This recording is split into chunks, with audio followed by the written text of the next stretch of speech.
नोएडा स्थित मारवा स्टूडियो में 11वें global literary festival Noida 2025 के पहले दिन के तीसरे सत्र में मुशायरा का भव्य आयोजन हुआ। कार्यक्रम की शुरुआत दीप प्रज्वलन और गणेश वंदना से हुई। डॉक्टर संदीप मारवा सहित कई गणमान्य अतिथि वहां उपस्थित रहे। उन्होंने कहा कि मुशायरा भारतीय संस्कृति का महत्वपूर्ण हिस्सा है, जिसके माध्यम से विचार सहजता से व्यक्त होती है। इस अवसर पर आप स्टूडेंट्स की न्यूज बुलेटिन डे 2 का भी पोस्टर रिलीज किया गया और करीना सुनेजा की पुस्तक the hands that never reach का विमोचन हुआ। डॉक्टर खुर्रम नूर, सैयद नहजम इकबाल, फरीद अहमद जैसे कई गणमान्य व्यक्ति वहां मौजूद थे। उन कवियों ने अपना शायरी और गजल से दर्शकों को मंत्रमुग्ध किया। अंत में अतिथियों को फेस्टिवल मोमेंटो भेंट कर सम्मानित किया गया। वास्तव में जो भी टेक्नोलॉजी आती है, कोई भी टेक्नोलॉजी जब नई आती है, नई तकनीक आती है, वो मानव जीवन को आगे बढ़ाने में सहायक होती है। अब आप ये देखिए, आजकल पहले क्या होता था कि केवल कुछ चैनल होते थे जो है रेडियो के या जो है टेलीविजन के, बहुत खासतौर से दूरदर्शन ही होता था। लेकिन आज की तारीख में पूरा सोशल मीडिया छाया हुआ है। एक छोटी सी बात होती है, पूरी वायरल हो जाती है। एक छोटी सी घटना होती है, पूरी दुनिया में देखते हैं लोग, और इतने ज्यादा व्यूअर हो जाते हैं कि उनकी इनकम भी होने लगती है। उसका कारण यही है कि आज की युवा पीढ़ी जो है वो उसका जो है एक अलग तरीके से ले रही है, जबकि वास्तव में ऐसा नहीं होना चाहिए। सेल्फी का आप देखिए, अब आपको बताएं कि अभी पीछे एक घटना हुई थी कि लाल रंग के जींस टॉप में सेल्फी नहीं बनाए और बीच राह में धोखा हो गया, सांड लिया दौड़ाए। अब आप सोचिए कि ऐसी भी स्थितियां हो रही है, दुर्घटना भी हो जा रही है सेल्फी के चक्कर में। दूसरी बात, जैसे यहाँ रेडियो नोएडा 107.4 आपके यहाँ का ही है, और आपको पता होना चाहिए कि उस पर नए नए कार्यक्रम आ रहे हैं, नए नए युवा जुड़ रहे हैं।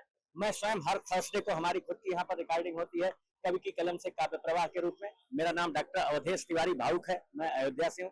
मैं राजनीति शास्त्र पढ़ाता हूँ, ऐसे अध्यापक हूँ, लेकिन साथ साथ मैं कवि हूँ, समाज का प्रहरी हूँ। जब भी कहीं कोई ऐसी घटना घटती है जो समाज के लिए निर्णायक साबित हो, युवाओं को उससे प्रभाव पड़े, युवाओं को दिशा और दशा मिले, तो ऐसी स्थिति में हमें देखना पड़ता है। क्या होता है कि आप लोगों को एक प्रसंग बताना चाहेंगे कि एक बार जो है पंडित जवाहरलाल नेहरू और जो है राष्ट्र कवि रामधारी सिंह दिनकर, दोनों लोग संसद के गलियारों में जा रहे थे। अचानक नेहरू जी का पैर फिसला, दिनकर जी ने उन्हें संभाल लिया। तुरंत दिनकर जी ने कहा, जब जब राजनीति लड़खड़ाएगी, साहित्य और कविता उन्हें नई दिशा देगी, उसे रास्ता दिखाएगी।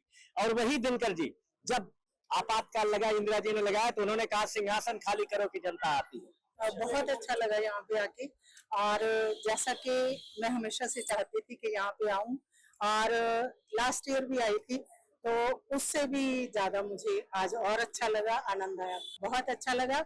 और अब खुद भी मैं इसी राह पे चलती हूँ कि सीखने की और कुछ करने की कोई उम्र नहीं होती, हमेशा करते रहिए, चलते रहिए, बढ़ते रहिए। आज का प्रोग्राम मुशायरा बहुत अच्छा था, और मैं मारवा सर को बहुत बहुत बधाई देती हूँ कि उनका ये जो आज का प्रोग्राम था, जितने भी प्रोग्राम्स थे सब बहुत अच्छे रहे, लोगों ने बहुत एंजॉय किया, और मुशायरा तो खासकर बहुत ही मजेदार था। लिटरेचर से जो दूर हो चुके हैं, ये उनका मैं सोचूंगी बैड है।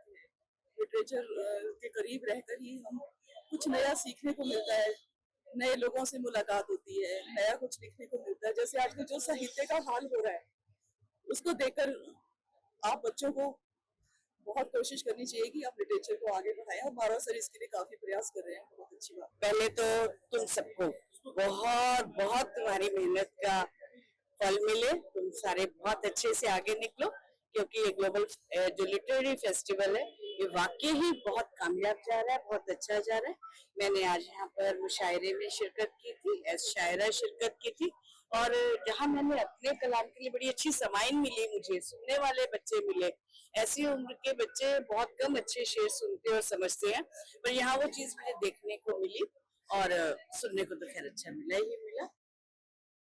सब्सक्राइब करें हमारे YouTube चैनल समाचार 24+ को और लेटेस्ट अपडेट के लिए बेल आइकन पर क्लिक करें।